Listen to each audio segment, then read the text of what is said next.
Let's unbox this thing that I already unboxed last time. Oh, it is Fantastic Force. It is the epic collection titled Nobody Gets Out Alive. And while I think the cover choice is okay, I still lambast the fact that the title alignment and placement doesn't work at all without the corner box. This collects blah blah blah. And they are all the Fantastic Force comics from 1993 to 1994. Except they say that, but it's not, because we're not collecting Fantastic Force Unplugged or Fantastic Force Unlimited. I think this is the final one we need of Tom Falcon's run, though. We open with the introduction of another of Tom Falcon's thrilling new characters. And I have kind of already said everything I want to say about this run and its lack of quality ideas in the last video. I maintain, and I will point out again so people didn't get butter, the art is fucking great. And on the surface, a Tom Falcon and Ryan Paul Fantastic Force run sounds great. But Tom Falcon really let us down with this run. If you want fun, meaningless Fantastic Force stories, you might get something out of it. But almost every choice he makes for the characters feels reductive or is the most blatant bid for sales. There is Invisible Wife's costume. You could almost call it her invisible costume because there's so little of the costume that you can see. The paper is actually, it feels very different. I don't know if it is better paper. It still feels really thin, but it does feel glossier. That is what the 10 quid price hike was worth. Paper that structurally is no better, but feels like it should be. Cameo by the Avengers.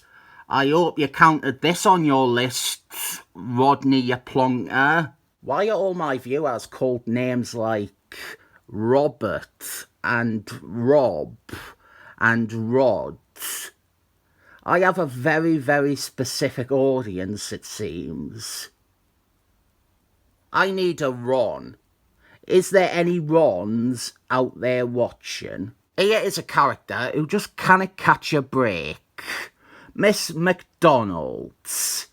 You would think her being gang raped by Steve Engeltine off panel to the point where she hates all men and can't even look at them without ganning into a blind rage. You would think that would be the end of this character's mean-spirited suffering.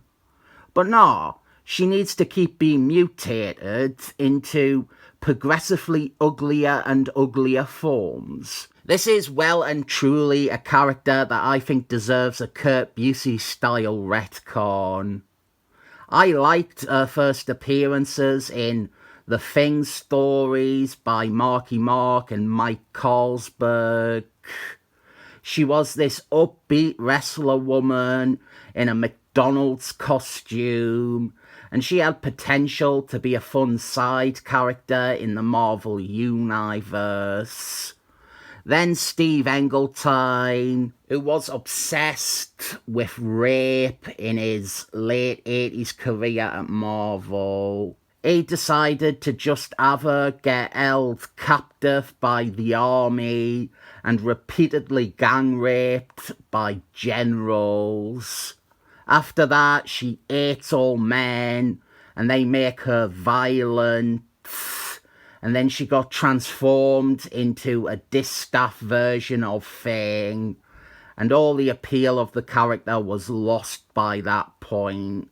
Retcon it so that there is still this thrill-seeking wrestler And then someone else who had all this horrible shit happen to her that made her character a bad reflection on male writers in comics. I remember in Secret Evasion, there was a tie-in, I think it was Avengers, The Initiation. There is a bit where Miss McDonald's is revealed to be a Skrull, and I naively got me hopes up that they could just say that she was always a Skrull since Steve Englehart started writing her. But no, they just said she had been replaced by a Skrull for a few weeks. This isn't a bad cover, 380. I don't know if I would say it deserves to be on the cover of this trade, but it... Actually, yeah. I think this would make a good trade cover. It is an image that really grabs you. I think this is my pick for better choice for the cover, but there is one issue coming up I went into this knowing I was going to suggest. The one thing that I would compliment about Tom Falcon's Fantastic Force run still isn't in this. Mr. Doom's adopted son. I think that is the only character work done in the whole run that isn't actually bad. I just said the word bad, so let's get to the bad. Tom Falcon's run is a very let's go back to the Silver Age approach. He retconned most of the character growth that had came since then. And now, in a classically paradoxical Tom Falcon move, he decides to kill off Mr. Fantasticals. Here is an issue I have reviewed to much negative response. This run apparently has its big fans, and I understand liking some it, but that doesn't make my criticisms or my objections automatically not valid. This run is a cul-de-sac. The only spark of creativity from Tom Falcon went into trying its hardest to replicate ideas and themes from the Excellent Men comics. Invisible Wife being possessed by a mysterious cosmic entity that makes her act evil and dress in black bondage gear. The time-traveling son from the future. It is clearly aping the Excellent Men, and open it means Fantastic Force will sell better. We have 2 Seaman issues collected, and they are a Starburst tie-in crossover. Oh boy. They could, and probably should, have collected Seaman issue 46 too, but they didn't. I am still not prepared to discuss Starburst, but this story between Seaman and Fantastic Forces series is about 90% of all of Starburst's tie-ins. It is a very tangentially related, separate story. I didn't have much to say, so I thought, in my last unboxing video, I mentioned having a very thin conspiracy theory, and I thought, I'll get into that now. I believe that, this is what I honestly believe, I think there are only a couple of flavours of crisps, and anything else is subconscious suggestion. Like you could give someone pickled onion and tell them that it was Worcester sauce, and they would truly believe it tasted like Worcester sauce. Also, Marvel liked to dilute the royalty share of collected editions because they didn't want dead creators' relatives getting a proper sum of money. I'm saying ready salted, that's one. Salt and vinegar, cheese and onion, prawn cocktail. But there's stuff like roast beef, and they are just cheese and onion, I reckon. But they tell us it's roast beef, and the sheeple believe it. This is a real thing I think I believe. It's also possible I have weak taste buds, but I honestly really think I could swap certain flavours around, and other people would not be able to tell the difference. There is a moon dragonin, not very sexy because it involves seaman. This cover here was what I was thinking of, but looking at it now, it's not viable. It would have required far too much work. They'd have to remove the bottom part and get one of Seaman's legs redrawn. We get to the debut of my favourite look for Invisible Wife. It is tough being a fan of this costume because whenever it is mentioned, people are straight thinking about the stripper costume that came before. I like this because it adds femininity to the standard Fantastic Force outfit, and because I fancy Invisible Wife. Avengers guest appearance, but it is a time travel story. How do you count these ones, Rodney Plonker? That is his full name. I said I was going to stop making specific references to only one of my viewers in videos, but I haven't. I just say I have and keep doing it.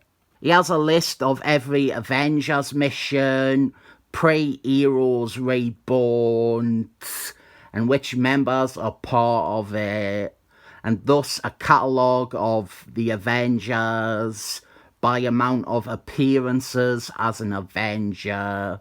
I suspect Captain America and Vision are numbers 1 and 2. I am also convinced I will dispute many points considered on that list.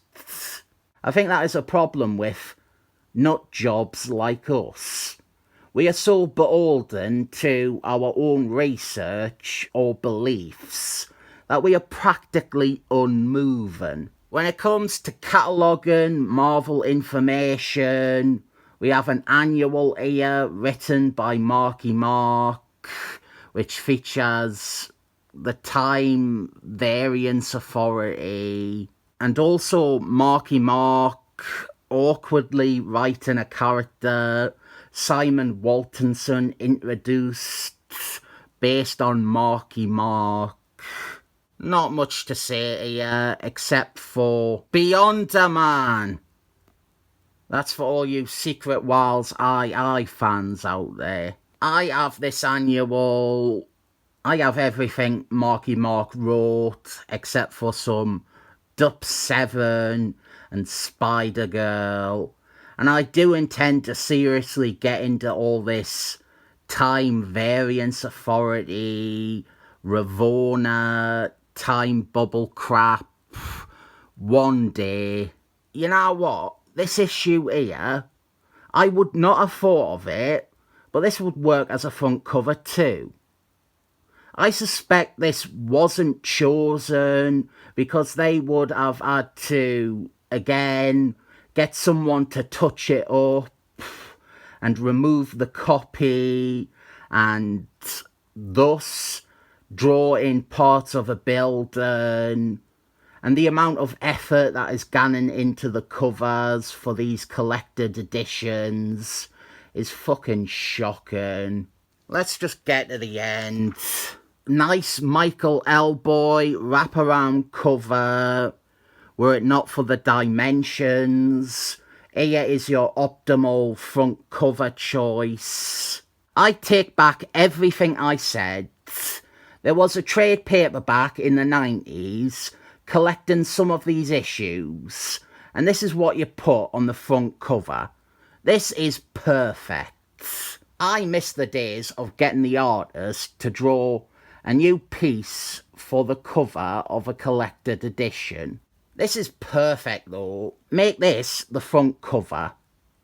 I didn't care about any arguments that they have never used a cover not from an actual issue before. This is better to adorn the front than any of the covers contained within. This was a Fantastic Force Epic Collection. Meh. That is my 2 cents. Meh. Just noticed they have not included Marky Mark's name on the front, but they have included the artist who drew the story that he wrote. Not so baseless a theory now, is it?